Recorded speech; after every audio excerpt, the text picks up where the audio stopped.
চলতি ২০২৪-২৫ অর্থবছরের দ্বিতীয়ার্ধে এসে শতাধিক পণ্য ও সেবার উপর মূল্য সংযোজন কর বা ভ্যাট এবং সম্পূরক শুল্ক বাড়িয়েছে সরকার।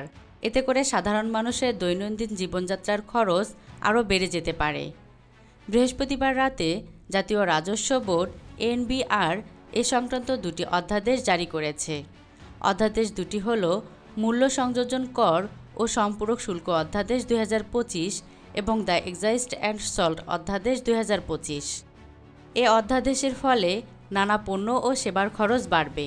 যেমন মোবাইল ফোন সেবার ওপর সম্পূরক শুল্ক বৃদ্ধির ফলে কথা বলা ও ইন্টারনেট ব্যবহারের খরচ বাড়বে। আবার পোশাকের দামও বাড়তে পারে, বাড়বে রেস্তোরাঁর খাবারের খরচও।